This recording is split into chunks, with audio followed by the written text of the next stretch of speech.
তুমি এইফালে চা হেল্ল' কৰি দে ভুল এইফালে হেল্ল' কৰি দে হেল্ল'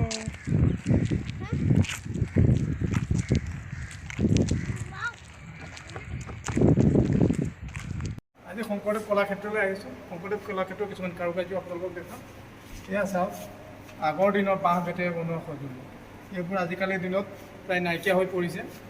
চাওক কিমান ধুনীয়াকৈ বনাই পেলাই সজাই ৰাখিছে। আপোনালোক নিশ্চয় আহক কলাক্ষেত্ৰ চাবলৈ আৰু আমাৰ সংস্কৃতিৰ বস্তুবিলাক এবাৰ পৰিদৰ্শন কৰক। চাওক কি সুন্দৰকৈ বনাই ৰাখিছে।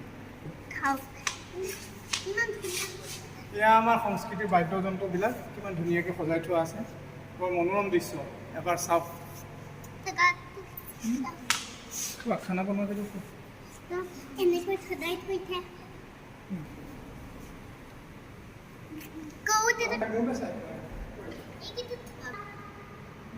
চাওক মুখাশিল্পবিলাক, এইবিলাক আমাৰ অসমৰ মুখাশিল্প কিমান ধুনীয়াকৈ বনাই থোৱা আছে। বিভিন্ন প্ৰকাৰৰ মুখাশিল্পবিলাক কিমান সুন্দৰকৈ সজাই থোৱা আছে। এবাৰ চাওক, এই সামগ্ৰীসকল আমাৰ অসমৰ পুৰণা দিনৰ কাঁহী বাচন।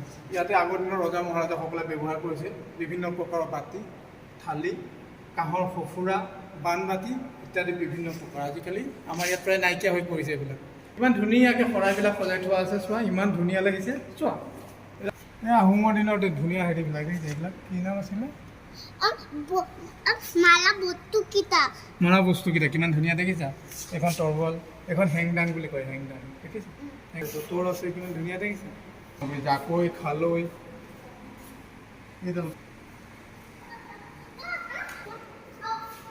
এইটো বজাই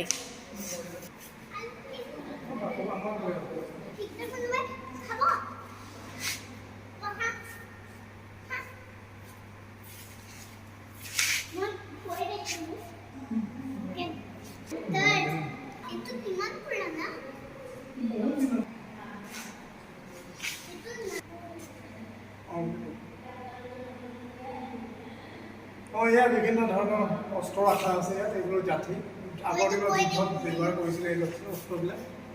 এইবোৰ পুৰণা দিনৰ দা, অস্ত্ৰ শস্ত্ৰ বিভিন্ন আগৰ ৰজাদিনীয়া অস্ত্ৰ শস্ত্ৰবোৰ এনেকৈ ব্যৱহাৰ কৰিছিল।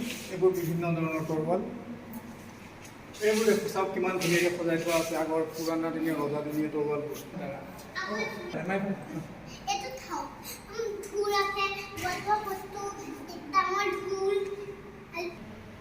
নমস্কাৰ, এয়া চাওক আমাৰ অসমৰ কলাকৃষ্টিৰ যিখন আমাৰ সিংহাসন আমি নামঘৰত ব্যৱহাৰ কৰোঁ। সিংহাসনখন ধুনীয়াকৈ সজাই থোৱা আছে।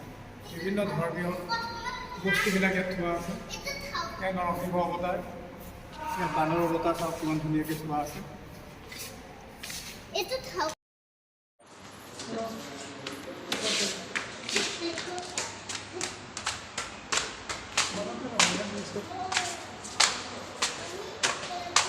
चलो इधर आओ, इधर इधर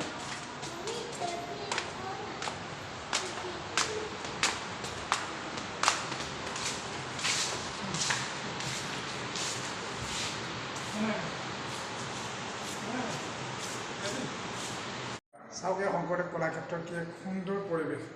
ইমান ধুনীয়া পৰিৱেশ এটা বিৰাজ কৰি আছে ইয়াৰ ভিতৰত। চাওক এটা ধুনীয়া নামঘৰ আছে ইয়াৰ ভিতৰত। আহক আপোনালোকৰ নামঘৰটো দেখাইছোঁ।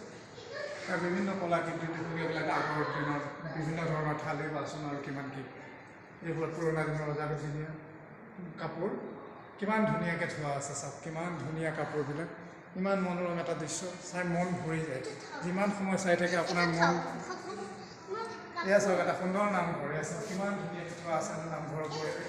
আমাৰ পুৰণা দিনীয়া যিখন সিংহাসন আছে ৰজাৰ, আমাৰ সিংহাসনখন ইমান ধুনীয়াকৈ থোৱা আছে।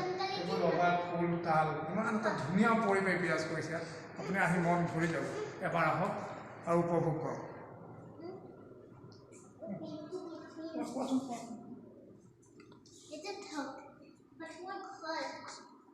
নমস্কাৰ, কৃষ্ণ।